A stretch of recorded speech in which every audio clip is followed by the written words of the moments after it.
बिस्मिल्लाहिर्रहमानिर्रहीम अस्सलामु अलैकुम वरहमतुल्लाहि वबरकातुहू।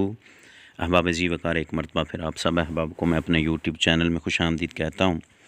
सामिन मोहतरम, ये मैंने वीडियो पिछले साल बनाई थी मार्च के महीने में, तो ये यूट्यूब पर अपलोड नहीं कर सका था। तो आज मैं सामिन मोहतरम आपके सामने लेकर हाज़िर हुआ हूँ। मैंने ये प्लम के पौधे पर वाटर एयर लेयरिंग की थी और उसका रिज़ल्ट लेकर हाज़िर हुआ हूँ। तो सामिन मोहतरम, ये मेरे पास 3 साल का पौधा है और इस पर माशाल्लाह से फ्रूटिंग भी आई हुई थी और उस वक्त मैंने इस पर वाटर एयर लेयरिंग की, जिसका रिज़ल्ट माशाल्लाह से बहुत अच्छा आया। ये देख लें, मैंने प्लास्टिक की बोतल काट कर इस तरीके से इस शाख के साथ लगा दी। और अगर आप भी एयर लेयरिंग करना चाहते हैं तो प्लास्टिक की बोतल जो है वो आपने उसका जो निचला हिस्सा होता है, सर वाला हिस्सा, उसका यूज़ करें तो बेहतर रिज़ल्ट मिलता है, क्योंकि इस तरीके से आप नीचे से ढक्कन खोल कर इसका पानी रिमूव करके और ताज़ा पानी भी डाल सकते हैं। तो सामिन मोहतरम, इस पर बहुत अच्छी रूट्स आ चुकी हैं और ये तकरीबन 40 दिन के अंदर अंदर ये इसका रिज़ल्ट है। तो मार्च का महीना बेस्ट महीना होता है अगर आपने वाटर एयर लेयरिंग करनी है। मार्च और अप्रैल बहुत अच्छे महीने हैं। इस महीने के अंदर सामिन मोहतरम जो पानी की ज़्यादा मिकदार ज़ाया नहीं होती, यानी कि बखरात बनकर नहीं पानी ख़त्म होता। तो सामिन मोहतरम, जब आप वाटर एयर लेयरिंग करें तो कोशिश करें कि इसका जो पानी का लेवल है इसको नीचा ना होने दें, यानी कि ज़्यादा धूप की वजह से ये जो शाख होती है ये ज़्यादा पानी जज़ब करती है। तो आपने हर तीसरे चौथे दिन इसके पानी का लेवल चेक करते रहना है। अगर डाउन हो तो आपने और वाटर इसमें डाल देना है। सामिन मोहतरम, ये देख ले माशाल्लाह कितनी रूट्स इस पर आ चुकी हैं।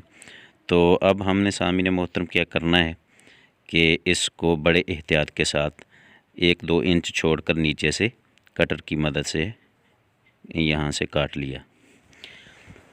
तो सामिन मोहतरम, ये देख लें कितनी अच्छी इसकी रूट्स डेवलप हुई हैं।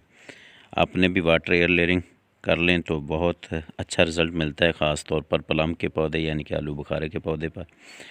तो माशाल्लाह से ये बहुत बड़ी शाख है। मैं इतनी बड़ी शाख नहीं रहने दूंगा, क्योंकि ये इतनी अभी रूट्स डेवलप नहीं हुई कि इसको पानी ऊपर तक पहुंचा सके। तो ये मैं दरमियान से इस शाख को काट लूँगा और सामिन मोहतरम बाद में इसको किसी भी जो गमले में भी लगा सकते हैं, आप प्लास्टिक के बड़े बैग में भी लगा सकते हैं। तो सामिन मोहतरम, लगाने के बाद आपने इस बात का ख़ास ख्याल रखना कि आपने इसको जो है वो धूप में नहीं रखना। कम से कम 15 से 20 दिन ऐसी जगह पर रखना है जहाँ बिल्कुल साया रहता हो, यानी कि मौसम ठंडा रहे, ताकि ये जो अपनी रूट्स है वो उस मिट्टी के अंदर डेवलप कर लें। तो कोशिश करने सामिन मोहतरम अच्छी मिट्टी का इंतखाब करें, हो सके तो जो बाल होती है उस मिट्टी का इंतखाब करें। तो ये देख लें, मैंने इसको ऊपर से काट दिया। तकरीबन 2 से 2.5 फुट की जो इसकी लेंथ है उसको रखा है और जो एक्स्ट्रा लीफ हैं वो भी सभी मैंने रिमूव कर दिए हैं। तो अब मैं इसको सामिन मोहतरम प्लास्टिक बैग में लगा कर सायादार जगह पर रखूँगा और जैसे ही ये नए लीफ, नए शगुफ़े निकालना शुरू कर देगा तो फिर मैं बाद में इसे कहीं भी सामिन मोहतरम शिफ्ट कर सकता हूँ। तो उम्मीद करता हूँ सामिन मोहतरम आज की वीडियो आपके लिए काफ़ी इंटरेस्टिंग होगी।